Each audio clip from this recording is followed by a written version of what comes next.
Hello friends, thank you watching my reading of Paradise Lost by John Milton. I just learned that it was about the book of Genesis, so I thought I'd include it with my course on the Bible. It is in Old English, unfortunately. I will paraphrase it into normal English, with my commentary of course. I hope you find it interesting. But his doom reserved him to more wrath, for now the thought both of lost happiness and lasting pain torments him. Round he throws his baleful eyes that witnessed huge affliction and dismay mixed with obdurate pride and steadfast hate.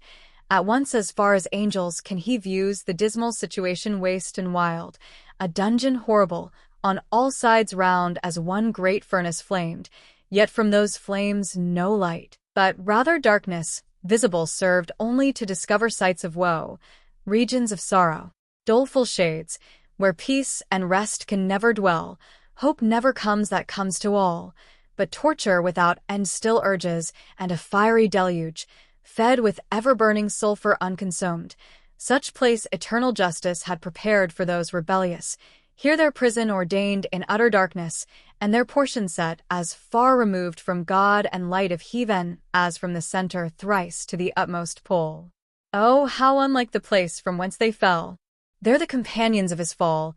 overwhelmed with floods and whirlwinds of tempestuous fire, he soon discerns, and weltering by his side one next himself in power, and next in crime, long after known in Palestine, and named Beelzebub, to whom archenemy, and thence in heaven called Satan, with bold words breaking the horrid silence thus began.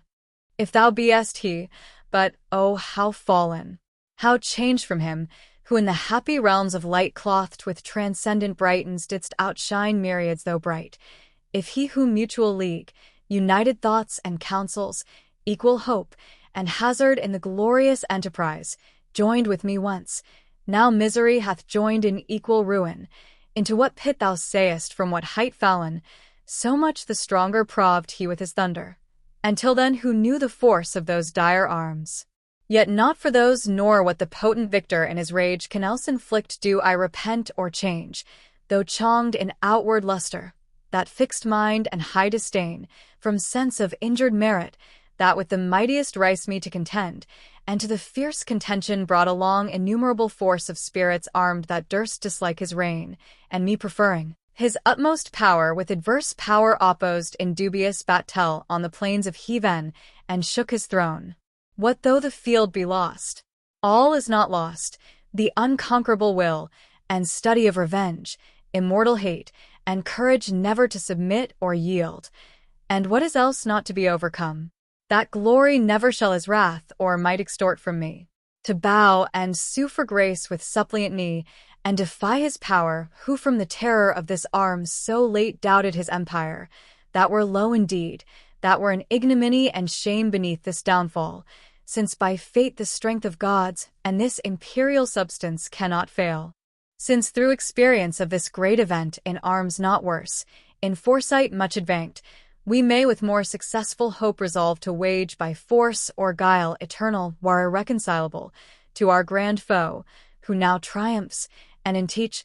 excess of joy soul reigning holds the tyranny of heaven. So spake to apostate angel, though in pain, vaunting aloud, but racked with deep despair, and him thus answered soon his bold compeer. O Prince, O Chief of many-throned powers, that led teach embattled seraphim to war under thy conduct, and in dreadful deeds fearless, endangered heaven's perpetual king, and put to proof his high supremacy, whether upheld by strength, or chance, or fate, too well I see and rue the dire event, that with sad overthrow and foul defeat hath lost us heaven, and all this mighty host in horrible destruction laid thus low, as far as gods and heavenly essences can perish, for the mind and spirit remains invincible, and vigor soon returns, though all our glory extinct, and happy state here swallowed up in endless misery. But what if he our conqueror, whom I now of force believe almighty,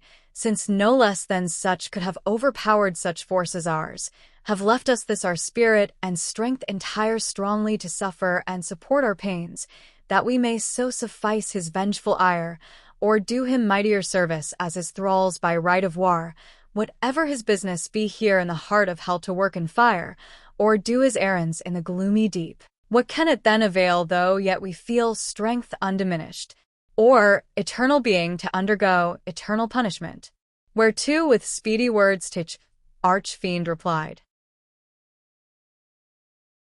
Fallen cherub, to be weak is miserable doing or suffering. But of this be sure, to do aught good never will be our task, but ever to do bad is our only delight, as being the contrary to his high will whom we resist. If then his providence out of our evil seek to bring forth good, our labor must be to pervert that end, and out of good still to find means of evil, which oft times may succeed, so as perhaps shall grieve him, if I fail not, and disturb his inmost counsels from their destined aim. But see, the angry victor hath recalled his ministers of vengeance and pursuit back to the gates of heaven.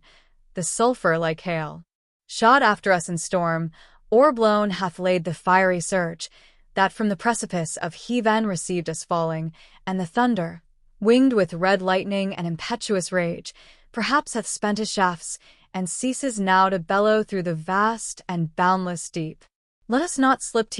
occasion, whether scorn, or satiate fury yield it from our foe. Sayest thou yon dreary plain, forlorn and wild, the seat of desolation, void of light, save what the glimmering of these livid flames casts pale and dreadful? Thither let us tend from off the tossing of these fiery waves, their rest, if any rest can harbor there, and reassembling our afflicted powers, consult how we may henceforth most offend our enemy, our own loss how repair, how overcome this dire calamity, what reinforcement we may gain from hope, if not what resolution from despair. Thus Satan talking to his nearest mate with head uplift above the wave, and eyes that sparkling blazed, his other parts besides prone on the flood, extended long and large lay floating many a rood, in bulk as huge as whom the fables name of monstrous size, Titanian, or earthborn, that warred on Jove, Briareos or Typhon,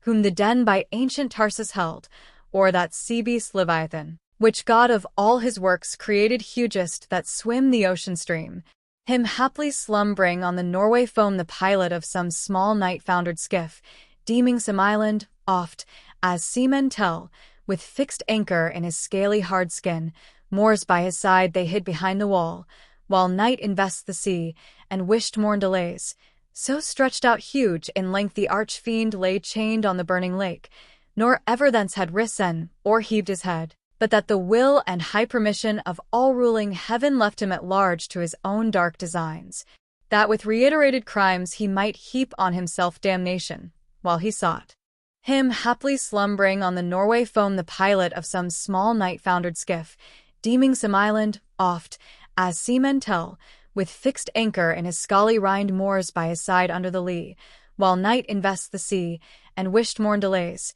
So stretched out huge in length the arch-fiend lay chained on the burning lake, nor ever thence had risen, or heaved his head, but that the will and high permission of all-ruling heaven left him at large to his own dark designs, that with reiterated crimes he might heap on himself damnation, while he sought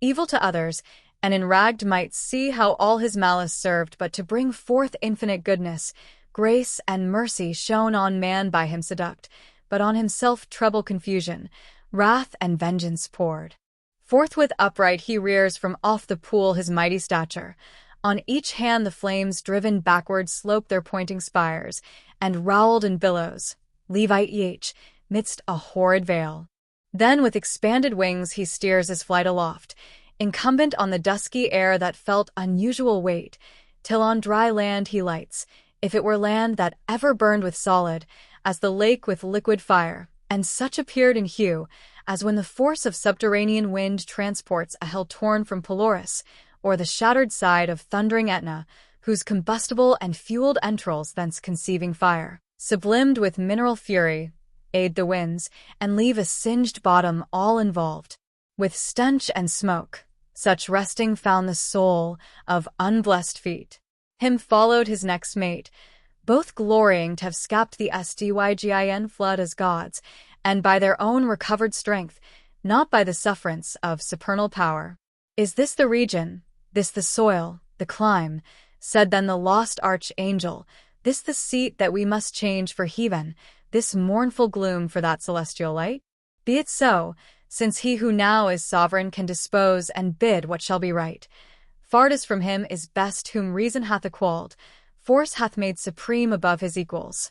Farewell, happy fields where joy for ever dwells. Hail horrors, hail infernal world, and thou profoundest hell receive thy new possessor, one who brings a mind not to be chonged by place or time. The mind is its own place, and in itself can make a heaven of hell, a hell of heaven. What matter where, if I be still the same, and what I should be,